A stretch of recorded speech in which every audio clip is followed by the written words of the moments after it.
बिस्मिल्लाहिर्रहमानिर्रहीम। अस्सलाम वालेकुम। हज़रत अब्दुल्ला इब्न अब्बास रज़ी अल्लाह ताला अन्हा फरमाते हैं कि 10 मुहर्रमुल हराम का दिन था, दोपहर का वक्त था, मैं लेटा हुआ था, ख्वाब देखता हूँ कि हजूर अकरम सल्लल्लाहु अलैहि वसल्लम तशरीफ़ लाए हैं, परेशान हैं। आप सल्लल्लाहु अलैहि वसल्लम के दस्ते मुबारक में एक शीशी है और इस शीशी में खून है। मैंने पूछा कि या रसूलल्लाह सल्लल्लाहु अलैहि वसल्लम, ये खून कैसा है? फरमाया, ए इब्ने अब्बास, अभी अभी मक्तले हुसैन से आया हूँ। ये हुसैन और उसके साथियों का खून है। आज सारा दिन करबला में गुजरा। करबला के शहीदों का खून इसी शीशी में जमा करता रहा हूँ। मैदान करबला में नवासा रसूल हजरत इमाम अली मकाम की शहादत के बाद औलाद रसूल अकरम सल्लल्लाहु अलैहि वसल्लम को कैद किया गया। नबी अकरम सल्लल्लाहु अलैहि वसल्लम की बेटियों को कूफा और शाम की तरफ ले जाया गया।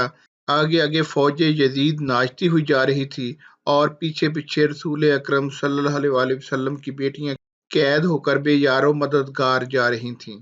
फौज यजीद के हाथों तमाम शहीदों के कटे हुए सर थे और वहां बगैर सर के ज़मीन करबला पर जिस्म मुबारक बिखरे हुए थे।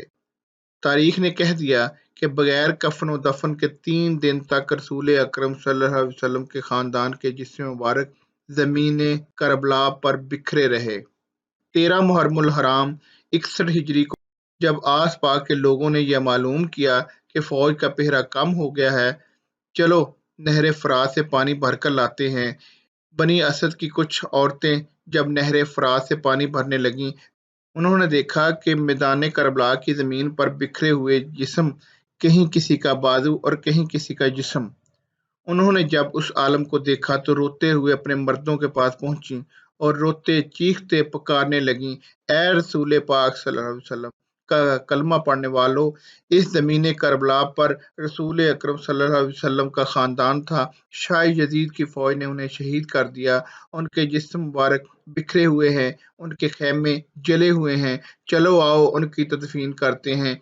उनके मर्दों ने कहा, पागल हो गई हो? क्या देखती नहीं हो कि यजीद की फौज ने कत्ल किया है? अगर हम उनको तदफीन करेंगे तो ऐसा ना हो कि यजीद हमारा भी दुश्मन बन जाए।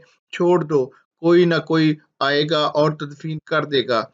उन औरतों ने कहा, ताज्जुब है कि तुम अपने आप को मुसलमान कहते हो, रसूल अकरम सल्लल्लाहु अलैहि वसल्लम का कलमा पढ़ते हो और उनके नवासों और उनकी बेटियों के लिए ये मोहब्बत रखते हो। क्या आपने नहीं फरमाया था कि अजर क्या आपने नहीं फरमाया था कि मैं अजर रसालत कुछ नहीं मांगता सिवाय इसके कि मेरी आल से मोहब्बत करो। अगर तुम नहीं जाते तो ना जाओ, हम जाएंगी। रसूल पाक सल्लल्लाहु अलैहि वसल्लम के नवासे की तदफीन करने जब बात यहाँ तक पहुंची तो मर्दों में से कुछ लोगों की गैरत जाग गई और उन औरतों के साथ ज़मीन करबला पहुंचे। बस उनका ज़मीन करबला पहुंचना था। देखना क्या था कि किसी के जिस्म मुबारक पर बाजू नहीं तो किसी के जिस्म पर सर नहीं। वो सोच में पड़ गए कि कैसे तदफीन की जाए। आखिरकार वो इस नतीजे पर पहुंचे कि एक बड़ी कब्र खोदते हैं और इसमें सब लाशों की इकट्ठी तदफीन कर देते हैं। अभी वो कब्र खोद ही रहे थे कि इतनी देर में मोइसे से एक घोड़सवार आया। उसने समझा शायद कोई फौजी है। उससे पूछने लगा कि तुम कौन हो? तो घुड़सवार आबदीदा होकर कहने लगा, मैं रसूल अकरम सल्लल्लाहु अलैहि वसल्लम के नवासे का बेटा अली ज़ैनुल आबिदीन हूँ। सबकी आंखें बाहर आईं। इमाम ज़ैनुल आबिदीन ने आपकी अबाए बिछाई और ज़मीन करबला से अपने बाबा जान इमाम हुसैन रज़ी अल्लाह ताला अन्हा की लाश को चुनना शुरू कर दिया। कहीं से इमाम की उंगली मिलती, कहीं से इमाम हुसैन के जिस्म मुबारक का कुछ हिस्सा, कहीं से पाँव मिलता और कहीं से कंधों का गोश्त मिलता।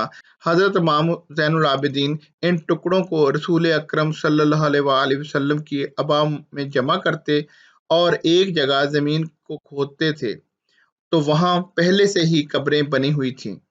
हज़रत इमाम अली मकाम की इस कब्र में तदफीन करते हैं और उनके साथ अपने भाई अली अकबर और 6 माह के अली असगर को भी दफन कर देते हैं। उसके बाद एक बड़ी सी कब्र खोदकर दूसरे तमाम लाशों को दफन करते हैं। इसलिए इस जगह को गंजे शहीदा कहा जाता है, जहां सब अजसाम इकट्ठे दफन हैं। बस जब से शहीदों की तदफीन हो चुकी तो किसी ने कहा, क्या तदफीन रह गई? یہ دیکھو ایک بوڑھا سا صحابی ہے، ان کو ہم نے دفن نہیں کیا۔ حضرت امام زین العابدین آگے بڑھے اور فرمانے لگے، یہ حبیب بن مظاہر ہیں، اللہ یہ چاہتا ہے کہ ان کی لاش ایسی جگہ دفن کی جائے جہاں بھی کوئی امام حسین کے پاس آئے تو ان کو سلام کر کے آئے۔ پھر آپ نے جناب حبیب کی تدفین کی۔ سب جانے لگے تو حضرت زین العابدین نے کہا، رکو، ایک تدفین ابھی بھی رہتی ہے۔ سب نے کہا، کچھ نظر نہیں آتا۔ حضرت امام زین العابدین نے فرمایا، نہر فرات کی طرف چلو۔ جب آگے بڑھے تو ایک بازو نظر آیا اور آگے بڑھے تو دوسرا بازو نظر آیا۔ بس تھوڑا آگے چلنا تھا کہ جناب ابو الفضل حضرت عباس علمدار کا جسم مبارک نظر آیا۔